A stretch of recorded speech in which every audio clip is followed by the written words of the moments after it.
Hi ladies, thank you for joining me today as we study the sixth period of Bible history known as the Period of Conquest.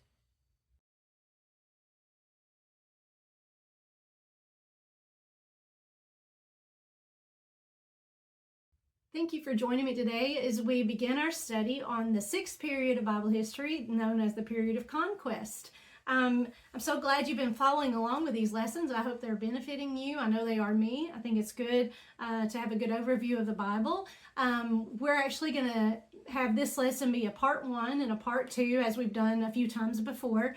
In this lesson, I want to recap some of the things that have happened to make sure we're all in the, have our minds set about the right time periods and laying the layout of the Bible so far. And then the part 2 lesson, we're actually going to talk about the battles they fought.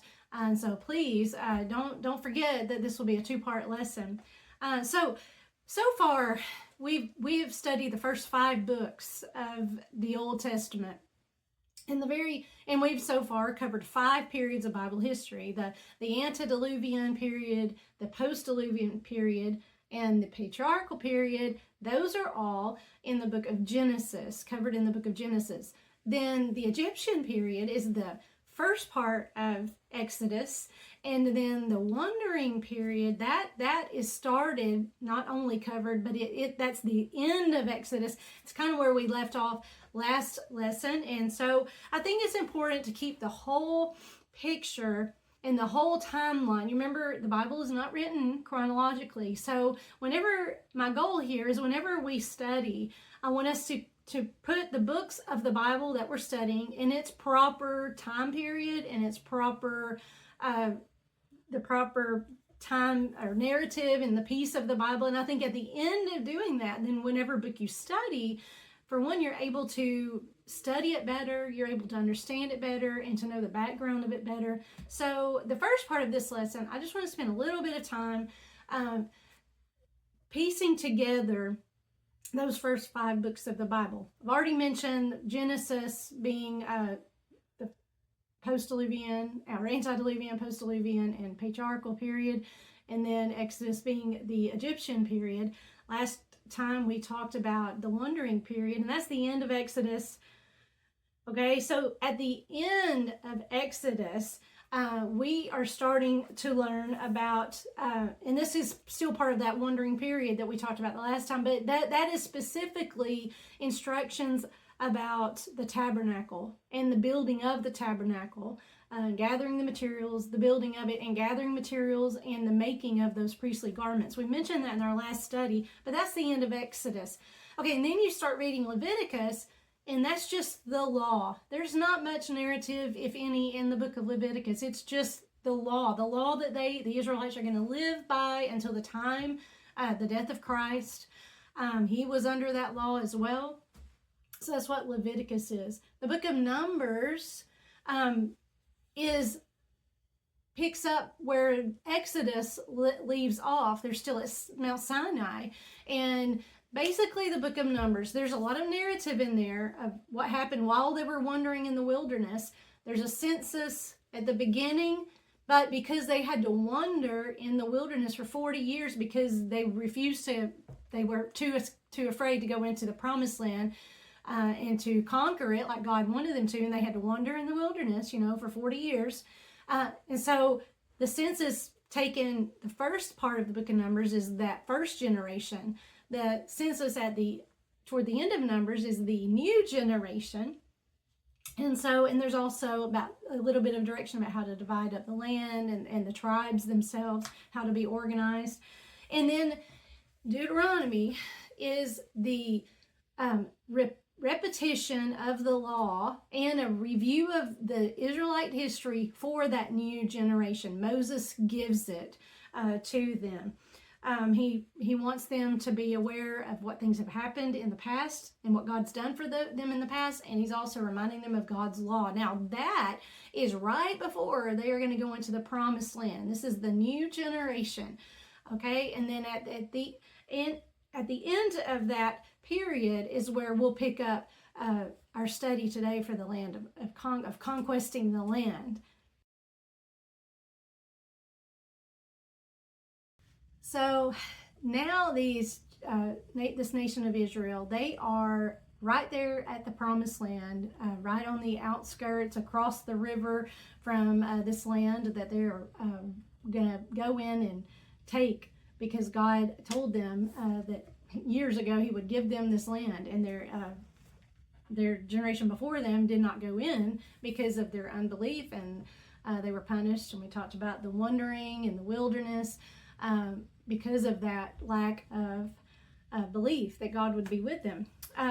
And so at the end of the book of Numbers, toward the end of Moses' life, close to the time where they are right there about ready to go into this promised land, I want to read a couple of verses that I think, some of these verses that we have talked about, sometimes in the Bible, we see verses that act like a catalyst for things that happen in the future. And this is one of the verses I'm going to read. I think it's very important. It's the book of Numbers, chapter 33. I'm going to be reading verses 50 through 53. And the Lord spoke to Moses in the plains of Moab by the Jordan at Jericho, saying, "Speak to the people of Israel and say to them, when you pass over the Jordan into the land of Canaan, then you shall drive out all the inhabitants of the land from before you, and destroy all their figured stones, and destroy all their metal images, and demolish all their high places.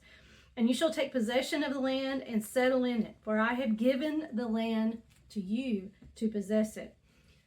And then in verse 55 and 56, "But if you do not drive out the inhabitants of the land from before you, then those of them who you let remain shall be as barbs in your eyes and thorns in your sides, and they shall trouble you in the land where you dwell. And I will do to you as I thought to do to them." Now, I think that's such an important verse. I actually have it starred in my Bible because basically this is the mission that God is giving them. He gave the same mission to their, mothers and fathers who, like I said, refused to do this. But now he's told Moses, tell this generation to go in there and wipe it out, wipe the people out. Don't leave anything. And he tells them what will happen if they do. He says there'll be barbs in your eyes and thorns in your flesh if you, or does it say thorns in your sides, if you leave these people living in this land. Because obviously earlier, because of their idolatrous practices, and God is looking out for them. He doesn't want these pagan people, idolatrous people, to be influencing the Israelite nation. And he also says, so we have a little bit of foreshadowing there. What's going to happen if you don't drive out everyone? And also the very last verse is very important, because he says, if you don't do this, and you let these people stay, he knows what's going to happen. They're going to cause you to sin, and then I am going to do to you what I'm doing to them. That is a verse to remember, because we see that very thing happening later on. We're going to talk about, if you know anything about the Old Testament history, how the Israelite, the nation of Israel and the nation of Judah, that we will speak of later, how that all came to be, but how they were driven out as well and taken over as well. And so I think that's very important to remember. And it also sets up this time of conquest, because they had a specific mission to accomplish. And then at the end of that, Moses, this is at the end of the narrative of the time of Moses, and then he dies. Of course, he doesn't get to go into the promised land. And we're going to talk about this next new leader, Joshua. So Joshua becomes this new leader for the Israelite nation and the army. We call him, he's referred to very often as the warrior leader of the nation of Israel, because he fought in many wars to help them conquer the land that they were about to go into. And it's understandable that God tried to encourage Joshua. You may have seen this saying or this verse copied onto plaques or t-shirts, but God tells Joshua to not be afraid, to be strong and courageous, and don't be afraid. And he said, I will be with you, because Joshua had a pretty tough mission, to accomplish with these terribly fortified cities and fierce armies that he was going to battle. But God reminded him, I will be with you. I will be with you while you do this. And so one of the first things Joshua does is to send 2 spies into the land of Jericho. Now, Jericho's on the other side of the Jordan River from where the Israelites are camped right now. And they go into the house and stay in the house of a woman named Rahab. She's a prostitute. That's important to remember for a couple of reasons, but they stay with her. She protects them and hides them when people in the city start looking for them, because word got around that they had some spies in the land. But Rahab just makes no bones about it. She does not want to be on the wrong side of God. And she says, we have heard all of the things that have been happening. All of those things, the parting of the Red Sea, the battles you've already fought and demolished people. And she said, when we heard about that here, our hearts melted. She said everyone was scared. And she has enough faith in God that she does not want to be on his opposite side. And she asks for protection. And they tell her if she will hang the cord out of her window and get her family in her house, that house would be protected. She lived in the wall of this city of Jericho. And so it's really important to remember and to think about Rahab. I want to talk about her a little bit because she's actually mentioned a couple of times in the New Testament because of this very act that she did, her act of faith in hiding the spies and protecting them. And she's also, if you, later on in the Bible, we find out that she's the great-great-grandmother of David, which puts her in the line of Jesus, because we know that Jesus is in the line of David. And so that is really, actually really special. And I think she's just a good example of just trusting God and watching what he does and having a healthy respect for him. I think we can learn a lot about Rahab from this. And also, I think that when we think about her, and we think about her part of history and her, not only because she was, even though she was a prostitute, and her being in the line of kings and even the King of Kings, to me that shows that our history does not determine our worth for God. She had a pretty bad history, but she was able to be in high places because of her faith in God. And I think we can learn a lot from her and learn a lot about God's forgiveness if we keep trying and we keep obeying and having trust in him. I think that's very important for us. So next week we're going to talk about the actual battles they fought, and actually conquering the land is very interesting. It's one of my favorite parts of the Bible. And also, in the handout today, I want you to make sure you print that out. There's a couple of articles and a video about Rahab and did she lie? Did God approve of that lying that she did?